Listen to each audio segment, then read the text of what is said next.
Hey Kern County, Megan Pearson, your Chief Communications Officer, and today we are going to show you what it's like to use the Federal Surge site here at the Kern County Fairgrounds. So I am going to walk you through a couple of scenarios. As you can see, the entrance here is coned off and you'll go in a couple of different lanes.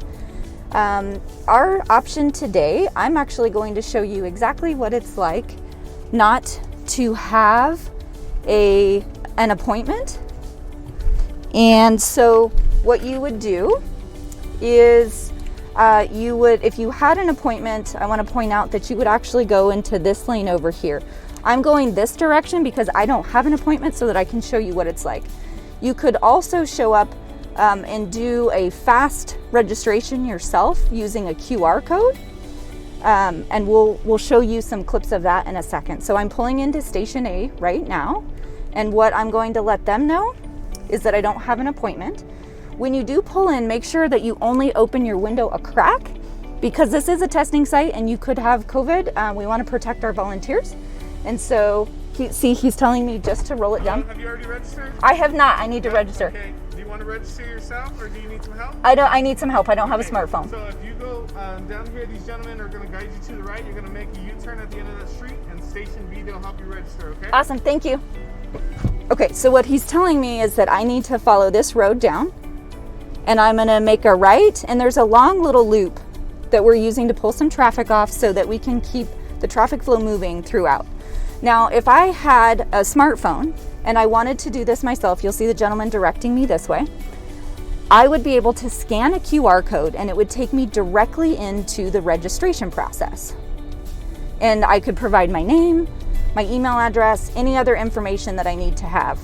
Here, I'm just making the loop. I'm gonna pull up to this bay across the street and they're gonna help me register. Again, you're gonna need a photo ID. It doesn't have to be a driver's license. I actually have my county badge here to show you that it doesn't need to be a state licensed ID. So as you can see, there's a bay here and this young lady is going to help me register. And we'll follow her instructions.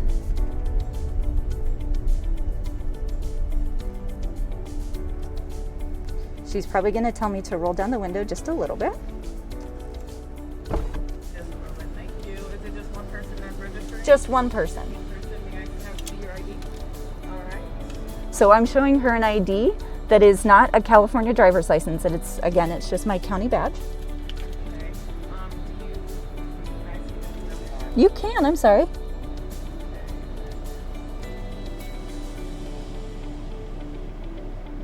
right, may I have your date of birth? First of all, I already have your first and last name. Do you have a valid email address? I do. It's Okay.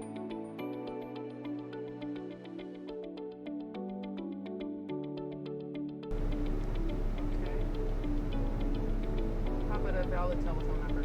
661.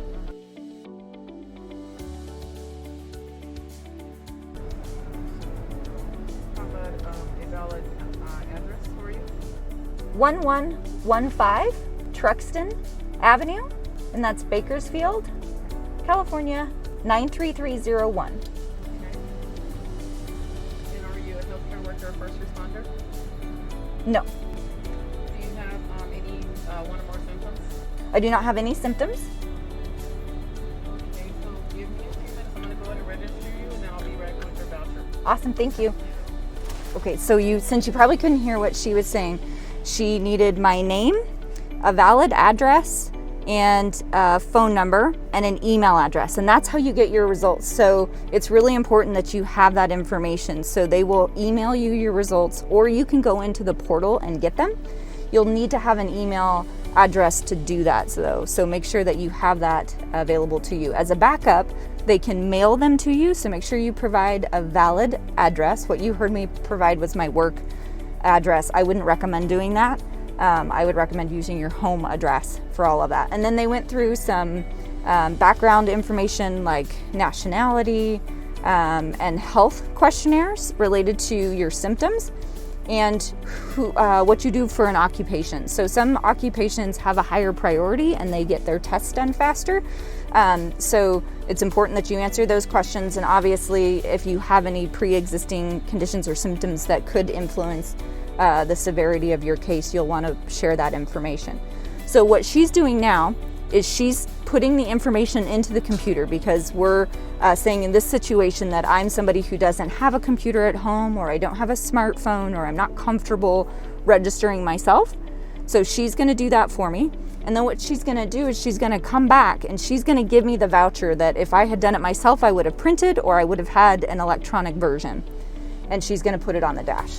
Now, earlier when I said you could do the QR code, what you would do is you would pull off to the side, and after you'd scan the QR code, they'll hold it up to your window.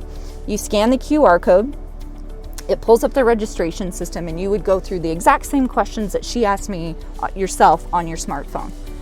And it would give you then an electronic voucher that you would show when you came here, and they would put the information on your windshield and they would pass you on through to the swab area. So right now we're just waiting for her to complete that, and they'll put the information on my dash and they'll allow me to go through and get tested.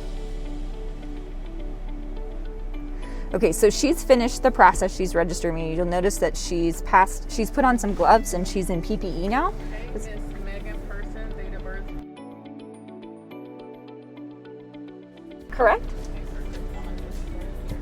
So she's placing this on the dash. She verified my birth date and my information. What I did when I registered you is I created your username. So the username is going to be the first 2 letters of your first name and the last 2 letters of your last name and your birth year. Okay. So if you decide to go online and check your results after you've tested, the website is down here. Okay. You put in the username and the password, and that should be able to log you to get your results. If you decide you don't want to do that, here's the number down here for you to contact to get your results as well. Awesome. And this is yours because it has all your personal information on it, including your username. If I can get through your results. Thank you so much. All right. Thank you. Okay, to roll the window back Go up? ahead and keep the window all the way up. Okay. What they're going to do is they're just going to grab the voucher from the front. Okay. Your windshield wiper right there. And so, any questions? Nope, we're all good. Okay. Thank you so much for your help. You're welcome. So you're going to go straight through here, through this lane right here. You're going to be veering off towards the left, through this fence, and on the other side of the fence is going to be the testing center. Okay, great. Thank you. Thank you very much. Have a great day. You too. Okay, so what she gave me back was the form that I filled out, and the reason she's giving that back to me is because it has my personal information on that, so it's important that you keep that. This form also has on it my login information and my password if I'd like to go into the portal to check my results. So what I'm doing now is I'm driving slowly through here. If this were busy, obviously there would be a line of cars in front of you. And then we're going to enter the testing area here in just a second. There is also a phone number here, so if you don't have an email address or a computer to get your results, there's a phone number that you can call to get those results. So that's important that you hang on to this form so that you have all of your personal information and you have all of the different ways to contact the company to get your results. So we're now entering the testing center, and this gentleman here is telling me which lane to use. He's telling me to use lane 1. So we're going to go slowly. Again, chances are there might be more people here when you come to get tested. So we're going to follow the instructions. They're telling me to slowly proceed into this next white tent.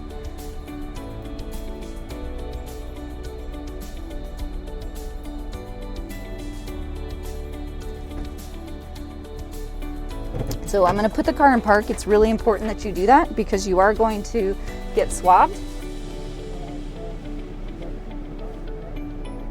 Yes. Yes. So he's asking me whether or not the information on the voucher is correct, and I verified that. They're going to put the voucher in the bag so that they keep track of the specimen, and he's preparing the specimen sample now to get it ready to pass to me. And again, this specimen collection system is different than what you may have heard of elsewhere. This is a self-swab, so I'm going to do it myself. It also means that I don't have to go as far back into the nasal cavity to get it done, so it's a little more comfortable. That's kind of a big selling feature to this site. It's not the one that they affectionately refer to as the brain tickle.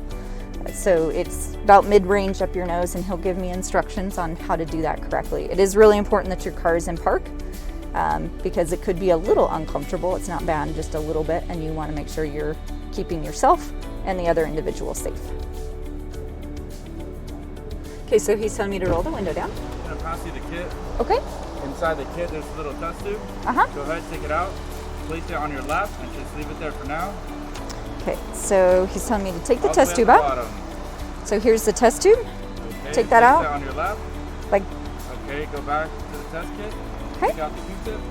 take out the Q-tip. You're gonna look for an arrow. Oh, okay. Yep, you're gonna feel it right down the middle, like string cheese. Like string cheese. Okay. Oops, almost. Might take a minute. Yeah, all right. All right, go ahead. And I've Take done it this all the way before, out. so make sure when you do this that you hold on to the end because you can flick the swab out. So make sure you do that slowly. Okay. So you're gonna look at me for 1 second. I want you to lower down your mask about midway, just exposing your nose. Got it? Mm-hmm. A little bit higher, just so you're covering your mouth. Perfect. So you see a little fuzzy side? Uh-huh. You're gonna tilt your head back. That little fuzzy side is gonna go in your nose about an inch. You're gonna swab 3 times in big circles. Okay. You do the same thing on the other side. 3 more times, big circles, a little test tube. At the end, you're gonna go inside, score it in the middle, it'll break in half, you'll cap it, you'll be done. Okay. So go ahead. Okay, lean your so head what back, he's telling me touch is the to side. put it in my nose about an inch, and then I'm gonna make 3 swabs on each side and then put it in the vial. So it goes in your nose about an inch up. So right where your nose starts to thin, and you're gonna spin it 3 times. Your eyes are gonna water a little bit, and then take it out and go in the other side. Again, swab 3 times and take it out. Go ahead, open the test tube. Open this up. Hold on to it firmly so that you don't lose the cap. Right there where it's scored. Yep, Break so I don't know if you can see this. There's a little score right there. So you're gonna hold it, break it, Keep going back and forth. Now you're gonna cap it. put the cap on. Now that you have that secure, you can probably put your mask back up. It's gonna go back inside the bag. And seal it up. Okay, I'll take that. I have a gift for you, so give me 1 second. Okay. Okay, so again, that does take a little bit of coordination. The swab will make your eyes kind of water a little bit. Additional face mask for Oh. coming. Thank you. Awesome. And they gave us 5 face masks. And you're gonna get the results in 3 to 5 days via phone and email confirmation. Great. Thank You're you all so much. set. Thank you so much. Thank you. Okay, so what he shared was that we'll get the results in 3 to 5 days via email or phone confirmation, and now we're good to go. So again, that's the process. It's pretty smooth. And remember, when you get to this point, there's a lot of little pieces moving around, so go slowly and take your time so that you don't drop the specimen, you don't lose the liquid, because then you get to start all over. So that is what it's like to use the Federal Surge site. We recommend it. It's here until August 21st, and we encourage you to use it if you are, especially if you are asymptomatic. The processing here is a little bit faster than if you were to just go into another clinic or another site. So thanks for watching, and we hope you stay safe and COVID-free.